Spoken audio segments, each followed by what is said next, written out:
ವೀಕ್ಷಕರಿಗೆಲ್ಲ ನಮಸ್ಕಾರ, welcome to my YouTube channel. Bigg Boss ಮನೇಲಿ ಈಗ ಮತ್ತೊಂದು ಜಗಳ ಅಂತಾನೆ ಹೇಳ್ಬೋದು. ಹೌದು ಕೂಡ ಜಗದೀಶ್ ಅವರಿಂದ ಏನಕ್ಕೆ ಜಗಳ ಆಯಿತು, ಯಾಕಾಯಿತು ಅಂತ ಈ ವಿಡಿಯೋ ಮೂಲಕ ನಾನು ನಿಮಗೆ ತಿಳಿಸ್ಕೊಡ್ತೇನೆ. ವಿಡಿಯೋನ ಸ್ಕಿಪ್ ಮಾಡದೆ ಕೊನೆವರೆಗೂ ನೋಡಿ. ಮೊದಲನೇದಾಗಿ ನರಕವಾಸಿಯಾಗಿರುವಂಥ ಕಂಟೆಸ್ಟೆಂಟ್ಗಳಿಗೆ ಕೆಲಸನ ಕೊಡಬೇಕಾಗಿರುತ್ತೆ. ಅಂದರೆ ಮನೇಲಿ ಏನೇ ಕೆಲಸ ಇದ್ರೂ ಅವರೇ ಮಾಡುವಂಥ ಒಂದು ಕಷ್ಟವನ್ನು ಕೊಡಬೇಕು ಅವರಿಗೆ ಅಂತ ಬಿಗ್ ಬಾಸ್ ಆದೇಶವನ್ನು ನೀಡಿರ್ತಾರೆ.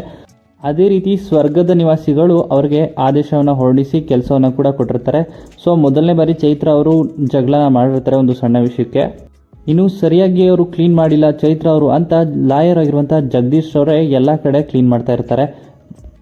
ನೆಟ್ವರ್ಕ್ ಕ್ಲೀನ್ ಮಾಡೋಕ್ಕೂ ಬರೋದಿಲ್ವ ಒಳಗೆ, ಇದನ್ನು ಕ್ಲೀನ್ ಅಂತಾರ ಅಂತ ಹೇಳಿ ಎಲ್ಲ ಕಡೆ ಕೂಡ ಕ್ಲೀನ್ ಮಾಡ್ತಿರ್ತಾರೆ.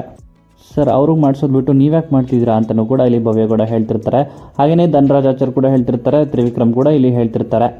ಹಾಗೆಯೇ ಬಾತ್ರೂಮ್ ಕೂಡ ಕ್ಲೀನ್ ಮಾಡ್ತಿರ್ತಾರೆ. ಅಲ್ಲೆಲ್ಲ ಕ್ಲೀನ್ ಮಾಡಿದರೆ ಬಿಡಿ ಸರ್ ಅಂತಲೂ ಕೂಡ ಇಲ್ಲಿ ಧನರಾಜ್ ಇಲ್ಲಿ ಹೇಳ್ತಿರ್ತಾರೆ. ಗಲೀಜಿದೆ ಬಿಡಿ ಬ್ರದರ್ ಅಂತ ಹೇಳಿ ಜಗದೀಶ್ ಅವರು ಕೂಡ ಮತ್ತೆ ಕ್ಲೀನ್ ಮಾಡ್ತಾನೆ ಇದ್ದಾರೆ ಎಲ್ಲ ಕಡೆ. ಇಲ್ಲೂ ನಾವು ಈಗ ರೂಲ್ಸ್ನ ಮತ್ತೆ ಬ್ರೇಕ್ ಮಾಡಿದ್ದೀವಿ ಅಂತ ಯಮುನಾ ಕೂಡ ಹೇಳ್ತಿರ್ತಾರೆ. ಒಂದು ನ್ಯಾಯದ ರೀತಿನೇ ಮಾತನಾಡ್ತಾ ಇರ್ತಾರೆ ಇಲ್ಲಿ ಯಮುನಾ ಅವರು. ಇನ್ನೊಂದು ಕಡೆ ಜಗದೀಶ್ ಅವರು ಕೂಡ ವಾದನ ಮಾಡ್ತಾ ಇರ್ತಾರೆ. ಅಷ್ಟರಲ್ಲಿ ಐಶ್ವರ್ಯ ಕೂಡ ನೀವು ಕ್ಲೀನ್ ಮಾಡಿರೋದನ್ನ ನಾವೆಲ್ಲ ಕಣ್ಣಾರೇನೆ ನೋಡಿದ್ದೀವಿ, ಎಲ್ಲರೂ ಕೂಡ ನೋಡಿದ್ದಾರೆ ಮುಂದೆನೆ ಅಂತ ಹೇಳ್ತಿರ್ತಾರೆ ಇಂಗ್ಲೀಷ್ನಲ್ಲಿ. ನೀವು ಒಬ್ಬರು ಮಾಡಿದ ತಪ್ಪಿಗೆ ಇಡೀ ಟೀಮ್ಗೆ ಶಿಕ್ಷೆ ಆಗುತ್ತೆ ಅಂತಲೂ ಕೂಡ ಧನರಾಜ್ ಇಲ್ಲಿ ಹೇಳ್ತಾರೆ.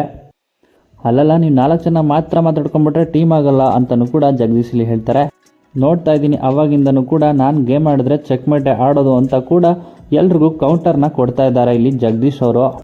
ಇನ್ನು ಬಿಗ್ ಬಾಸ್ ಮನೆಗೆ ಬಂದ ಮೊದಲ ದಿನವೇ ನಾವು actual game started, I will play the game ಅಂತಲೂ ಕೂಡ ಇಲ್ಲಿ ಹೇಳ್ತಾ ಇದ್ದಾರೆ ಜಗದೀಶ್ ಅವರು.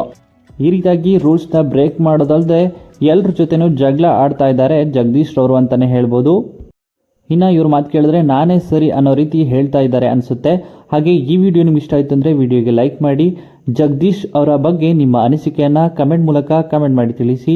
ಬಿಗ್ ಬಾಸ್ ಸೀಸನ್ 11ರ ಇನ್ನಷ್ಟು ಹೆಚ್ಚಿನ ವಿಡಿಯೋಗಳಿಗಾಗಿ ನಮ್ಮ ಚಾನಲ್ಗೆ ಸಬ್ಸ್ಕ್ರೈಬ್ ಮಾಡಿ. ಹಾಗೆ ಜಗದೀಶ್ ಅವರು ಈ ರೀತಿ ಮಾತಾಡಿದ್ದು ಸರಿನಾ ತಪ್ಪಾ ಅಂತ ನಿಮ್ಮ ಅನಿಸಿಕೆಯನ್ನು ಕಮೆಂಟ್ ಮೂಲಕ ಕಮೆಂಟ್ ಮಾಡಿ.